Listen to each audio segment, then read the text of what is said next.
This week, we're going to be talking about how to help you navigate seasonality in your business. We're going to be sharing 3 tips that are going to help you make sure that if you have a seasonal business, you're staying on top of things to make sure that you're still walking away with a profitable business at the end of the day. Stay tuned as we jump into this week's episode.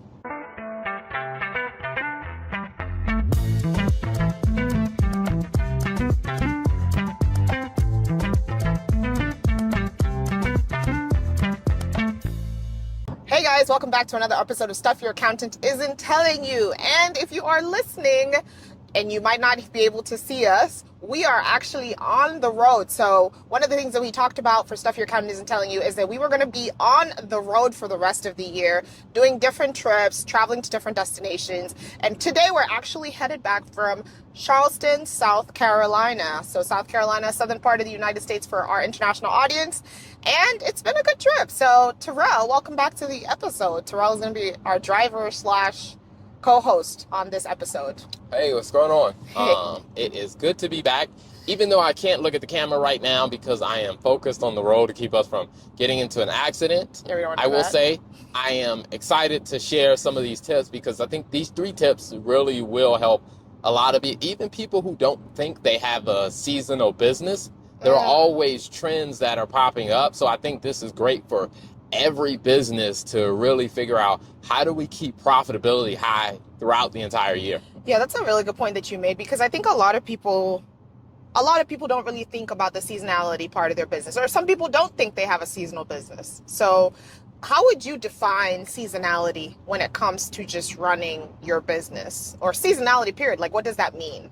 Well, it's one of those things that I look at with a lot of businesses is when we look at the raw numbers and we start to see a pattern, like there's a certain time of year where things increase. Right. And there is a certain time of year where, your volume is up or your revenue's up. And then there are some times a year where your revenue is a bit down or is down lower than usual. Right. And that is simply seasonality. It's just there are seasons when it's up, there are seasons when it's down.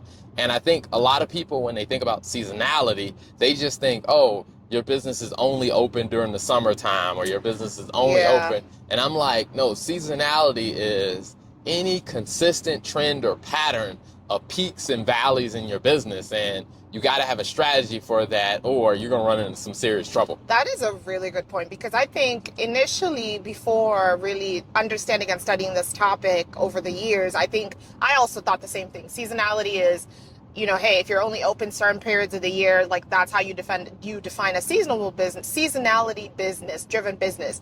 But I think even when you think about things like, for example, some businesses, like if you have a travel company, you're probably going to be more busier during the holidays because people are wanting to travel. So all of those things are a big factor in how you navigate making and driving decisions in your business. So I'm excited to talk about this topic. We're going to go ahead and jump into tip 1. So tip number 1 is planning ahead when it comes to navigating seasonality in your business. So when you hear like planning ahead, what comes to your mind first?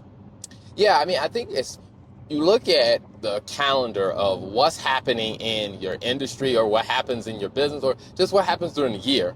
And you start thinking about, okay, what unique things are going to happen at various points of the year that are going to impact our business. For example, like you mentioned with travel.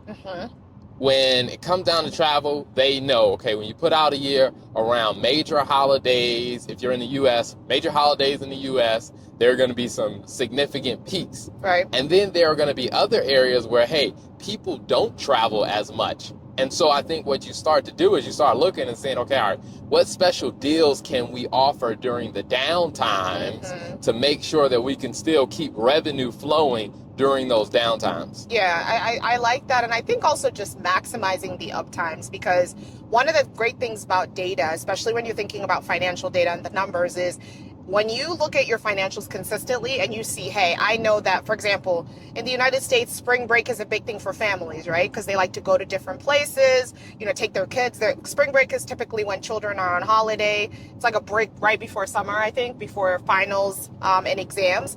And during that period, families will typically take vacations. And so if that is a busy time, for example, you have a travel agency and that's a busy time for you as a business owner, that may be a good time to maybe run some ads in your business. Basically maximize those times where you know that, hey, there's going to be a lot of demand for what it is that I'm having to offer. Yeah, and I think during those demand times, one of the smart things to do is to make sure that you set some cash aside. That's because good. you're going to have times where things will be a little bit slower. Mm-hmm. So you don't want to spend all your money in the good times and, for lack of a better term, have no money set aside for a rainy day. Yeah, exactly. So you do want to think about that. Yeah, that's really good. And I think it goes back to the point we typically make on the episode, and we always do it on the show. Cash is king, right? So like at the end of the day, you want to make sure that you're putting cash aside to be able to help sustain and run your business when you go through these peaks and valleys, which I think goes into the second point that I wanted to talk about. Well, first of all, before I get ahead of myself, let's talk about the second tip, which I think would be diversifying your product and your offering. So the first tip we talked about is just, hey, being able to plan ahead and just having an idea of what's coming. So once you do that, one of the tips I also wanted to share with the audience was, hey, diversifying your product. Like when you think about diversification, what do you think about when it comes to helping a business owner run their business? Yeah, when I think about diversification, it's finding alternative problems that you can solve for your clients. Mm-hmm. Let's say, for example, our business. We're into doing bookkeeping and CFO services mainly for law firms. And so when you think about that, most other firms will probably be like, okay, all right, you're going to offer bookkeeping all year round. But then we look and we say, okay, all right, what other types of finance, accounting related problems do they have? Right. And most people, they're going to think about their accounting side of their business when you get close to tax return or tax season or whatever. So one of the things we started looking at is, all right, if we know that that's the general calendar, some of the alternative products we can offer is, hey, maybe we can do cleanup projects to where you get close to between October and December, we'll hire us to do the cleanup work. Or let's say it's in, around April, we can offer things like, hey, if you already have somebody internally that's doing your accounting, we can do a training with them to where we can train them how to do it properly so you don't have a mess on your hands at the end of the year. Like, those aren't our core products, but those allow us to diversify what we're doing. That's good. I think I like that idea also because it goes back to one of the things that you said often, which is just being able to get scrappy.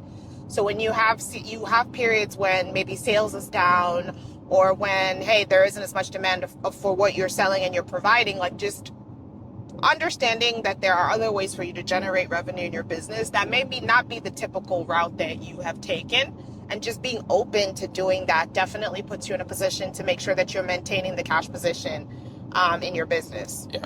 I mean, and for us is we've used a lot of different tools internally to make our processes better that we've been using to, actually create alternative or diversified products. Yeah. Like one of the big things that I noticed for a lot of law firms and just businesses in general, it's, in order for you to run a very successful business, you got to have a good grasp of the numbers of, hey, financially, what's happening in your business. So one of the things we looked at is like, what if we could take their financial data and create dashboards? And that way, we don't necessarily have to be their accountant. We're just the data team that's taking their data, creating dashboards. And so what we had to figure out is, how do we do that in an efficient way? And so one of the things we started looking at is, how do we automate pulling their financial data into some type of spreadsheet to create some type of dashboard? And originally, we looked at different apps. That's how we originally came across LiveFlow, where LiveFlow allowed us, if they were on QuickBooks, it allowed us to pull their data into a spreadsheet, and that was automated. And then we created a dashboard where that spreadsheet fed directly into a dashboard to where now we can offer that as a service to other companies, and we don't even have to be their bookkeeper. They could have somebody else, but it just gives us another product to offer to really help businesses and diversify our offerings. Yeah, and I think it's also a good way to discover, like, if something does really well. Like, for example, for us, the dashboards were a great example of the fact that, hey, there is a need for some business owners to have this in their business, to where if you had never explored diversifying it, like, that would have probably been an area where we would have not been able to tap into for revenue generation. And so I think always just being open to testing and trying different things to just see, hey, is there a need for this? Is there a feel? Like, are people demanding that product? Like, does it do well? And if it does well, hey, maybe this is something I can add permanently to my offering. Yeah. I think that's a good part as well. But and I think the thing that stops a lot of people from really figuring out and mastering diversification, I think, is that we just don't have the right focus. And this is something that, like, I'm going on the road and I'm going to be speaking about more. Like, I'm doing a webinar about this with the Live Flow team. I'm going to be speaking at a conference in June in St. Louis about this. I'm also probably going to be speaking in Asia about this as well. And it's really not getting so caught up on the product that we offer.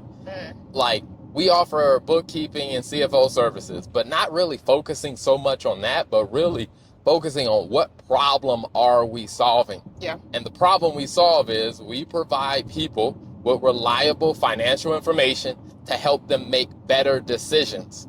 Now, by focusing on that, that allows us to figure out, like, hey, what other creative ways can we provide financial information that helps business owners make better decisions? And that's how we came across, like, the dashboards. And there have been some where we create financial models, or we create, simple, there's some Excel templates that we create and we sell on Etsy or sell on different platforms, because sometimes people just need a tool where they can plug a couple numbers in. Yeah. The formulas will do the rest. And that's all they need. They don't need us to be their bookkeeper, or they don't need us to be their CFO.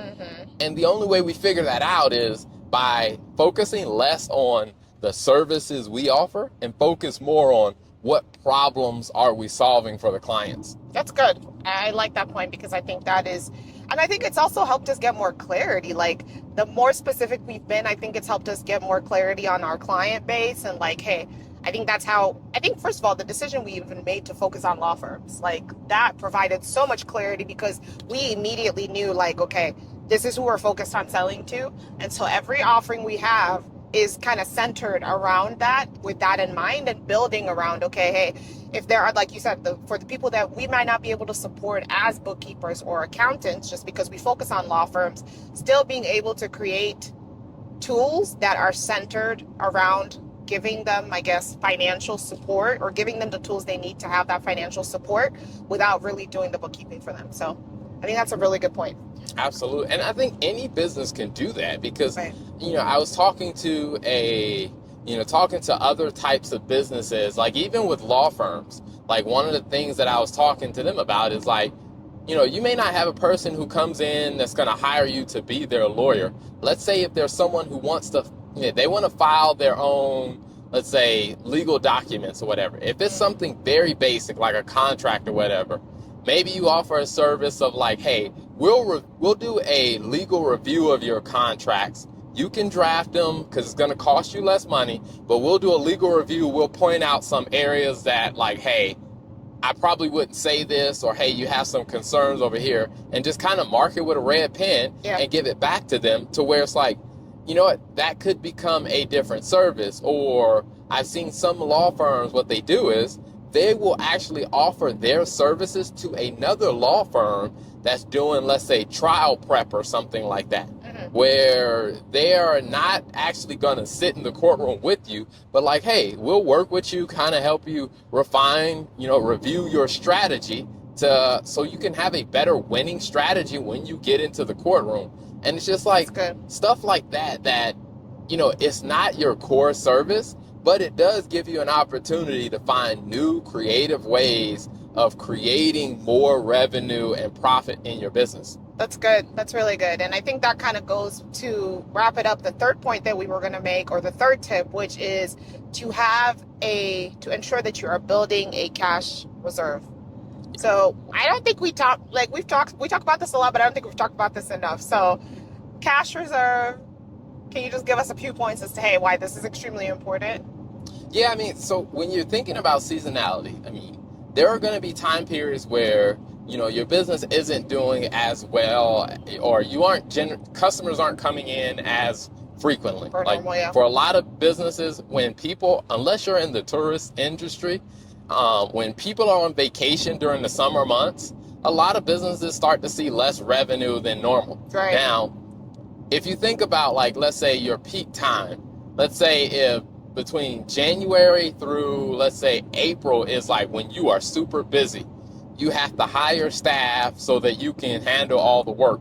Well, once you get into like May, June, and July, things slow down. And it's just like, do you fire all your people and then try to bring them back in August? If you get in the habit of doing that, No one wants to work for you. Yeah, it's going to be difficult to find people. So one of the things you have to do is, during the time where things are really, really good, make sure you're putting money aside. So during those summer months, when your volume drops, you're not like, I guess struggling to figure out how am I going to pay and keep all these people on staff. Yeah. Well, if you set money aside, then that helps take that pressure off, and you'll be able to make it through the slower summer months. So when kind of August, September comes around, things get busy again, you have the staff in place ready to go. I think that's a really good point. And I actually just thought about that because we just left Charleston, and Charleston is a big college town. And one of the things that I noticed while we were leaving, or while we were there, was just, you mentioned to me, I was like, hey, I was expecting the city to be a little bit more populated than it was. And you said, hey, the reason why is because a lot of schools have done graduations and there's not a lot of college kids here. And I think one of the things that I think about, especially for a lot of the businesses that may be based in somewhere like Charleston that is heavily influenced, heavy presence of, university students, college students, is also being mindful of how you're staffing your labor. Like if you have a brick and mortar, is in the case of, like, for example, if I use Charleston as an example, are you hiring college students, who go home during the summer? So you already know, hey, some of these people are going to leave, so I don't have to worry about, hey, having to pay them. So just, I guess, when you're planning, part of seasonality is also being able to plan your labor and plan your hiring effectively to meet that. Because in the case of, like, again, going back to the brick and mortar example, is if you're staffing your staff with, for example, college students in somewhere like Charleston, then you know that when they leave and go for the summer home, hey, okay, there's less demand. There's not as many people in the city. So you can basically afford to keep maybe one or two people on staff. And then when they come back during school time, it's like, okay, they can come back and you can now afford to pay them because things are back to normal. And so just keeping in mind that as you're also talking about building your cash reserve, is just planning and staffing your labor to help meet those demands of, like, when you're going to hire people, how long their contracts are going to last as well. If you're bringing in contractors, as an example, is taking all of that into account to help you make sure that you're managing your cash reserve as well. Yep. And also keeping in mind that hiring costs money. Like, there's an investment that you're going to have to make in it. Exactly. I mean, because while you're interviewing people or you're reviewing resumes, that means you don't have the time to work on client work that's actually generating money. Yeah. Because you're going to have to dedicate time to finding the right person, because you don't want to just accept anybody who walks in. That's true. Or let's say, you have to pay for background checks. Or let's say if you're using like an outsourced company, like some of our staff is in the Philippines. And so whenever we get ready to hire someone in the Philippines, there's an upfront fee that we have to pay. And you want to make sure that, do you have the cash set aside to pay that upfront fee so you can increase your staff when that time comes? And I always tell people is, you want to make sure that you're setting a cash aside for the unexpected, as well as incidental or unplanned expenses that come up. Because one thing we know for sure is, in any business, the unexpected will happen. That is so true. You want to make sure that you're ready for it, because I always tell people is that, human beings have a exceptional capacity to deal with, misfortune and unfortunate situations. But human beings do not have a very good capacity to deal with the unknown. And so the better you get at kind of planning and assuming that, hey, something unknown or unexpected is going to happen, so let me set some cash aside, so when that unknown or unexpected thing does happen, it doesn't completely distract us or take us out. I think that's really good. And when I go back to even the cash reserve thing, it's just, don't build a cash forecast just to, hey, I'm going to use this money to pay my employees during downtime. But like you said, you need to have something for the unplanned, because the unplanned is always going to happen. And the quickest way to go out of business is when you have multiple unplanned things and you did not have any sort of buffer for any of them. Like, that's the quickest way to find yourself in a negative cash flow position, which there's only so long that your business can last while you're dealing with that or going through that. Any final points before we wrap up today's episode? I guess just, a big one is just that every business should understand that they have some form of seasonality happening in their business. Mm-hmm. And you may not know what that seasonality looks like, but if you really take an honest look at your numbers will help you see what your seasonality looks like for your business. And when you look at that, now you have a better idea on what you need to plan around. Yeah. Because that will help save you from a lot of headache when it comes to running your business. Right. Agreed. So, like, just to recap what we talked about, the first topic we talked about is just having a plan, planning ahead. The second tip, or not the first topic, the first tip we shared is planning ahead. The second tip we talked about is diversifying your products and service offering. And Terrell gave some phenomenal examples on how we even do that in our business. And the third one is making sure that you're building a cash reserve, not just for the unplanned, but also to help run your business during that downtime. So we hope this has been a helpful episode. Keep up and stay tuned as we do more of our on the road travel series on the stuff your accountant isn't telling you. Next destination is going to be, where are we going next? Rhode Island. Well, you're going to Rhode Vegas. Island. Well, Vegas. no, Rhode Island. Rhode Island. Vegas. And then Terrell's going to Vegas. And then I'm super excited. In July, we're going to be in Greece. So stay tuned for the episodes. Thank you guys for tuning in. Until next time.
Hey, it's your girl, Tia Robertson. I'm the host of Entrepreneur Insider.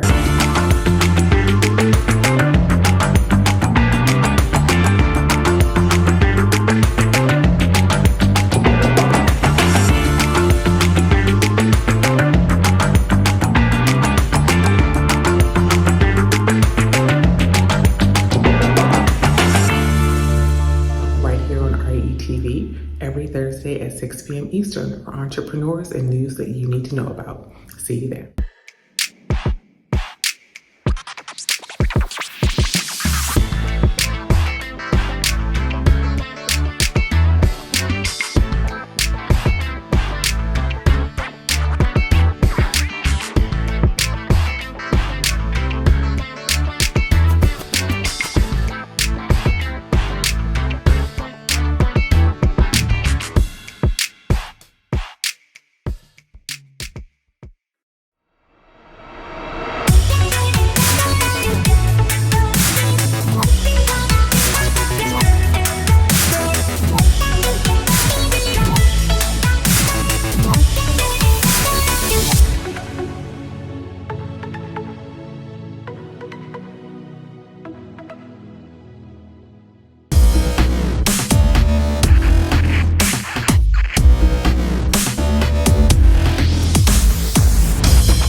welcome to What's Going On? My name is Demita Joe. Each Wednesday, you can find me here at 3 p.m. I'll be over here discussing different things that are going on and try to bring you a boost of positivity for your week, because we all need this. We're going to share some feel-good stories. We might find a hometown hero. We may take a look at some trending topic. And sometimes we might even find a lesson in a not-so-warm and fuzzy story if we can. I'm Demita Joe, and I'll see you guys on the next episode right here on What's Going On?